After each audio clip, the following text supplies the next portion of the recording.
नमस्कार मित्रों। लग्न के आधार पे 12हों भाव में शनि के क्या प्रभाव होते हैं, इस श्रृंखला में आज हम लेकर आए हैं वृष लग्न की चर्चा। आज के इस वीडियो में हम जानेंगे कि वृष लग्न में शनि जन्म कुंडली के 12हों भाव में विराजित होकर कहाँ शुभ प्रभाव देते हैं और कहाँ अशुभ प्रभाव देते हैं।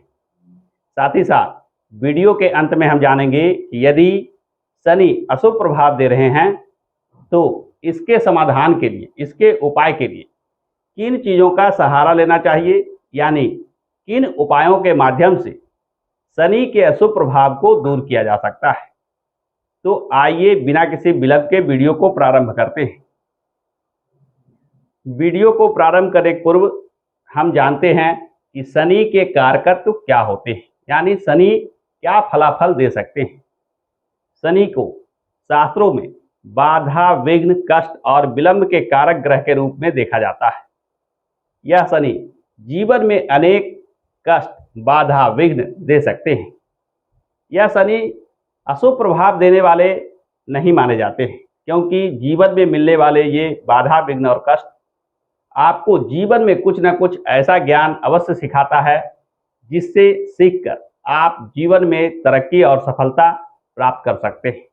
यानी कि जीवन में आने वाली बाधा, विघ्न से आप वह ज्ञान प्राप्त कर सकते हैं जिसके मदद से आगे आने वाले जीवन में आप सफलता और तरक्की आसानी से प्राप्त कर सकते हैं। यह शनि वृष राशि में क्या प्रभाव रखते हैं और वृष राशि के कुंडली में लग्न से लेकर द्वादश भाव तक क्या प्रभाव देते हैं, आइए एक एक कर जानते हैं। शनि ज्योतिष में क्या प्रभाव रखते हैं, इसके लिए सबसे पहले हम जानते हैं कि शनि किन राशियों में स्वराशि के होते हैं।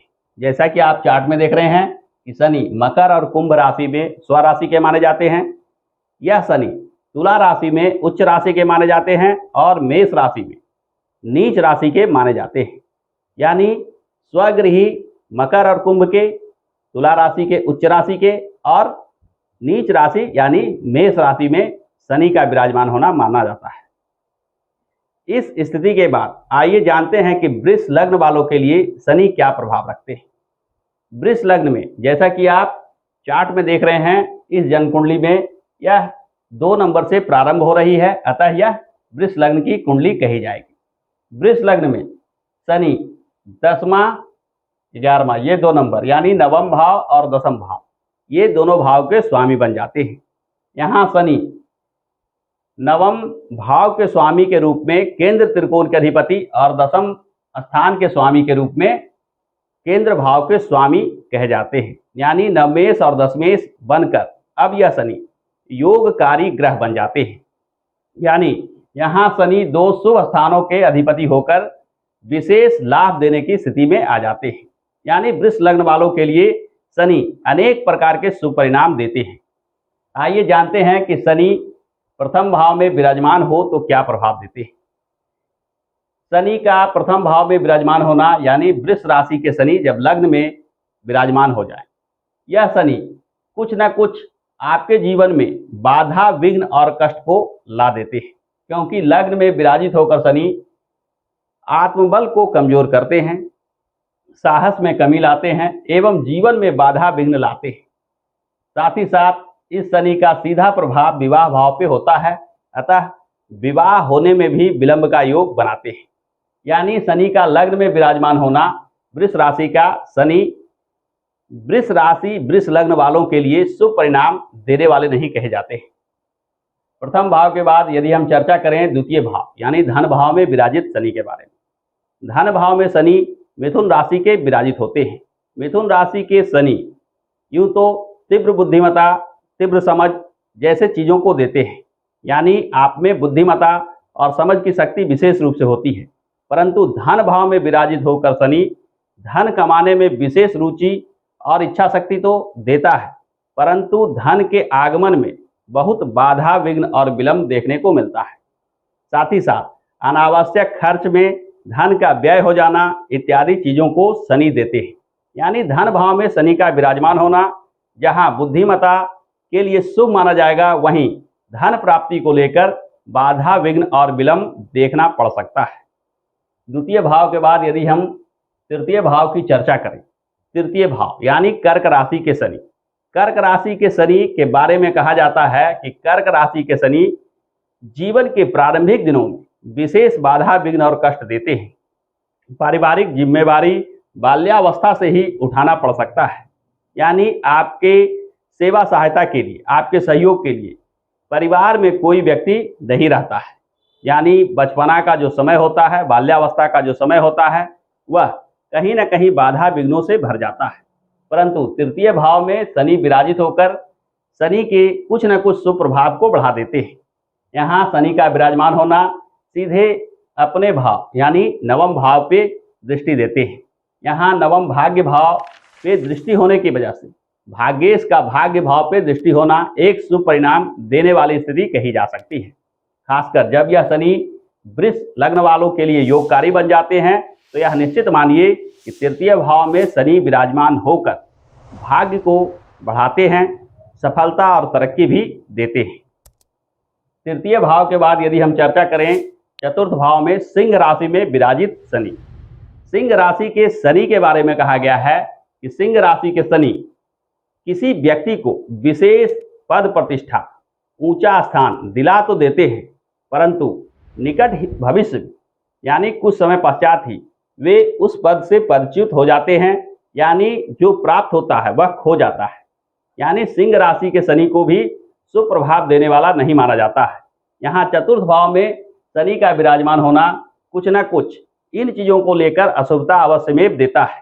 साथ ही साथ परिवार का माहौल पे भी यह नकारात्मक प्रभाव रखते हैं। हालांकि शनि की शुभ दृष्टि दसम भाव स्वगृही स्थान पे यानी अपने भाव पे, अपने राशि पे जब यह दृष्टि देते हैं तो कर्म को लेकर कहीं ना कहीं कुछ शुभ परिणाम दे सकते हैं, क्योंकि यहाँ शनि का विराजमान होना आपको रोजी रोजगार के क्षेत्र में शनि से जुड़े विद्या विशेष रूप से सफलता दिलाता है। चतुर्थ भाव के बाद यदि हम चर्चा करें पंचम भाव में विराजित शनि के बारे में। पंचम भाव में शनि कन्या राशि के विराजमान होते हैं। कन्या राशि के शनि आपको एक व्यवस्थित दिनचर्या देता है। आप काफी तीव्र बुद्धि के होते हैं, किसी चीज को सीखने समझने की शक्ति विशेष रूप से होती है। हालांकि बाल्यावस्था में आपको कहीं ना कहीं यह शनि बाधा विघ्न और कष्ट अवश्य में देते हैं। कन्या राशि का शनि धन कमाने के मामले में भाग्य का सहयोग विशेष रूप से देते हैं। यहाँ पंचम भाव में विराजित होकर शनि विद्या बुद्धि विशेष रूप से आपको देते हैं, क्योंकि कन्या राशि के शनि जीवन में तीव्र बुद्धि के मदद पे सफलता और तरक्की का संकेत देता है। अतः यहाँ शनि का विराजमान होना वृष लग्न वालों के लिए शुभ परिणाम देने वाला कहा जा सकता है। पंचम भाव के बाद यदि छठे भाव की चर्चा की जाए तो छठे भाव में शनि का विराजमान होना, तुला राशि के शनि जब छठे भाव में विराजमान होते हैं तो कहीं ना कहीं उच्च राशि के शनि जीवन में विशेष लाभ देने की स्थिति में आ जाते हैं। यह छठा भाव एक अशुभ भाव माना जाता है। यहाँ शनि का बलि होकर विराजमान होना रोग ऋण शत्रु से बचाव की स्थिति पैदा करता है। यानी शनि का यहाँ विराजमान होना, शनि के बल में वृद्धि होना, यानी उच्च राशि के शनि जब कहीं भी विराजमान हो तो वह अपना फल तीव्रता से देते हैं। यहाँ रोग ऋण शत्रु स्थान में विराजित होकर शनि इन चीजों से निश्चित रूप से बचाव करते हैं। अतः छठे भाव में विराजित शनि को भी वृष लग्न वालों के लिए शुभ माना जा सकता है। छठे भाव के बाद यदि हम चर्चा करें सप्तम भाव में शनि के विराजमान होने की। सप्तम भाव में शनि वृश्चिक राशि के विराजमान होते हैं और वृश्चिक राशि के शनि पैतृक धन संपदा को प्राप्ति में विशेष बाधा विघ्न का योग बनाते हैं। यहाँ सप्तम विवाह भाव में शनि का विराजमान होना कहीं ना कहीं विवाह संबंधों को लेकर बाधा विघ्न खड़ी करते हैं। या तो जीवन में अपने से बड़े उम्र के जीवन साथी से विवाह करना पड़ सकता है, या विवाह के पश्चात वैवाहिक जीवन में दुख तकलीफ उठाना पड़ सकता है। यानी आपसी संबंधों में कहीं ना कहीं मनमुटाव आपको देखना पड़ सकता है। यानी वृश्चिक राशि के शनि जब सप्तम भाव में विराजित हो जाते हैं तो यह निश्चित मानिए कि यहाँ वैवाहिक संबंधों को लेकर शुभ परिणाम नहीं देते हैं। साथ ही साथ वृश्चिक राशि के जो शनि के अपने अशुभ प्रभाव हैं, यानी पैतृक धन संपदा को प्राप्ति करने में जो बाधा विघ्न खड़ी कर सकते हैं, ये दोनों तरह से अशुभ प्रभाव दिखाते हैं। सप्तम भाव के बाद यदि हम चर्चा करें अष्टम भाव में शनि के विराजमान होने, अष्टम भाव में शनि धनु राशि के विराजमान होते हैं। धनु राशि के शनि के बारे में कहा गया है कि यह अपने जन्म स्थान से दूर के स्थानों पे ले जाता है, वहां भाग्योदय कराता है। जीवन के प्रारंभिक अवस्था में यानी युवावस्था तक यह विशेष बाधा विघ्न और विलंब देते हैं। यानी जीवन के प्रारंभिक दिनों में कहीं ना कहीं शनि अशुभ प्रभाव विशेष रूप से देते हैं। हालांकि अष्टम भाव में शनि का विराजमान होना कहीं ना कहीं इसके अशुभता को कम करता है, परंतु फिर भी भाग्येश और कर्म भाव के स्वामी बनकर शनि का अष्टम भाव में विराजमान होना इन दोनों चीजों से जुड़े लाभ को भी कम कर देते हैं। यानी भाग्य का सहयोग कम मिल पाता है।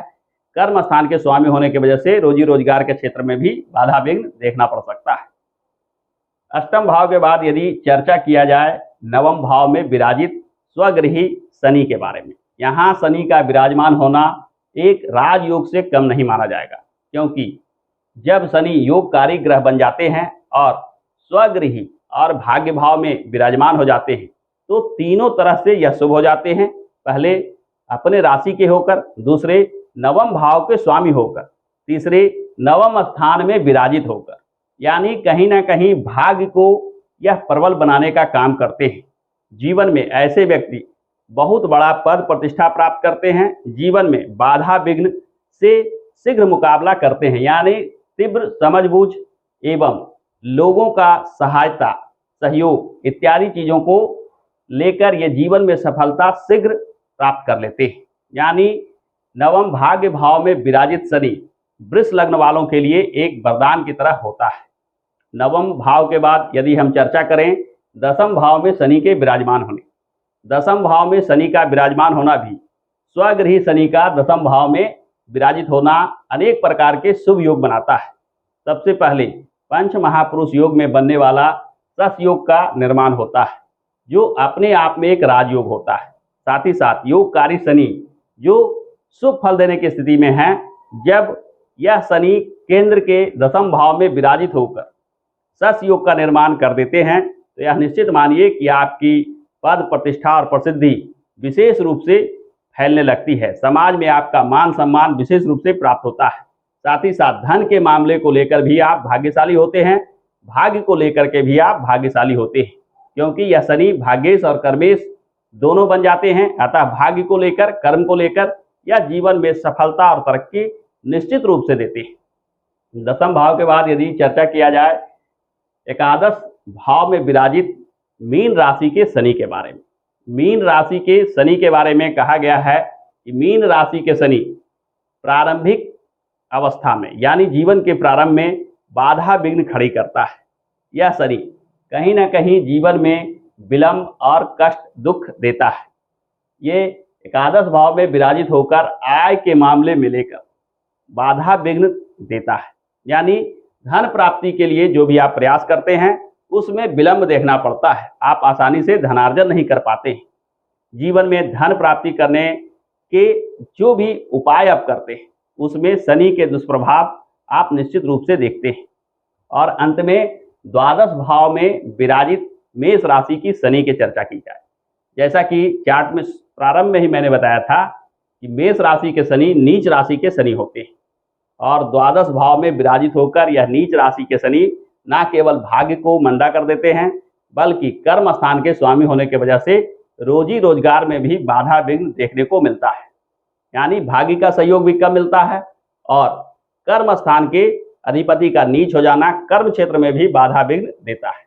यानी दोनों स्थिति से आप कहीं ना कहीं अशुभ प्रभाव अवश्य उठाते हैं। मेष राशि का शनि वृष लग्न वालों के लिए अत्यंत अशुभ प्रभाव देने की स्थिति में आ जाते हैं। शनि ऐसे भी बाधा विघ्न और कष्टों के कारक ग्रह माने जाते हैं और जब यह निर्बल हो जाते हैं, नीच राशि का हो जाते हैं, तो ये विशेष बाधा विघ्न और कष्ट देते हैं। अतः वृष लग्न वालों के लिए द्वादश भाव में विराजित मेष राशि के शनि जीवन में असफलता, दुख, दरिद्रता, कष्ट इत्यादि जैसे अशुभ प्रभाव निश्चित रूप से देते हैं। तो इस प्रकार से हमने देखा कि वृष लग्न वालों के लिए शनि किस भाव में शुभ प्रभाव देते हैं और किस भाव में अशुभ प्रभाव देते हैं।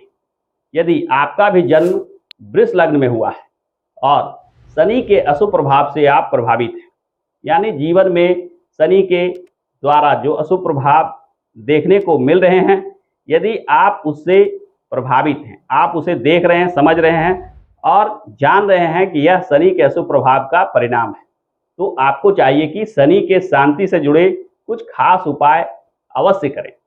जैसा कि आप चार्ट में देख रहे हैं कि यदि शनि अशुभ प्रभाव दे रहे हो तो शनि के उपाय जो बताए गए हैं उसमें सबसे पहला नंबर आता है शनि के मूल बीज मंत्रों का पाठ करना। शनि का मूल बीज मंत्र है ओम सं शनिश्चराय नमः। इस मंत्र का पाठ आप विधिवत रूप से प्रत्येक शनिवार के शनिवार अवश्य कीजिए। संभव हो तो प्रतिदिन किया जा सकता है। यदि समय का अभाव हो तो कम से कम शनिवार के शनिवार इस मूल बीज मंत्र का पाठ अवश्य कीजिए। साथ ही साथ शनि का यह यंत्र बनवाकर भोजपत्र पे बनवाकर गले में धारण करने से भी शनि के अशुभ प्रभाव दूर होते जाते हैं। शनि के शांति के लिए इन चीज़ों का दान करने का भी महत्व शास्त्रों में बताया गया है, जिसमें काला तिल, उड़द की दाल, काले कपड़े, जूते चप्पल, लोहा से बने सामान, सरसों का तेल, कंबल या नगदी धन इत्यादि का दान करना भी शनि के अशुभ प्रभाव को कम कर देता है। शनि के शांति के लिए शनि कवच, शनि स्त्रोत का भी पाठ करना महत्वपूर्ण बताया गया है। साथ ही साथ शनि के शांति के लिए हनुमान जी से जुड़े पूजा पाठ, शंकर भगवान से जुड़े पूजा पाठ विशेष लाभ देते हैं। तो यदि आप भी अपने जीवन में शनि के अशुभ प्रभावों से परेशान हो रहे हैं, दुख, तकलीफ और कष्ट उठा रहे हैं, तो आपको भी शनि से जुड़े इन उपायों को करना चाहिए। यदि आपका जन्म वृष लग्न में हुआ है तो अभी मैंने वीडियो में जो जानकारी दी है उसके आधार पे यदि आपके शनि अशुभ स्थान पे विराजित है तो आपको इन उपायों को अवश्य करना चाहिए। यदि आपके शनि शुभ स्थान पे विराजित हैं तो वृष लग्न वालों के लिए शनि योगकारी ग्रह बन जाते हैं। इस स्थिति में आपको चाहिए कि शनि का कोई रत्न या उपरत्न अवश्य धारण करके रखें, तब यह शनि 100% लाभ देने की स्थिति में आ जाते हैं। तो आज के वीडियो में बस इतना ही। आशा करता हूं कि आज का यह वीडियो आपको पसंद आया होगा। यदि आज का यह वीडियो पसंद आया है तो हमारे इस वीडियो को लाइक और शेयर करें। यदि आप इस चैनल पर नए हैं तो हमारे चैनल को सब्सक्राइब करके बेल आइकन को अवश्य दबा लें, ताकि इस चैनल पर आने वाले ज्ञानप्रद जानकारी आपसे छूट ना जाए। हमारे साथ अंत तक बने रहने के लिए बहुत बहुत धन्यवाद।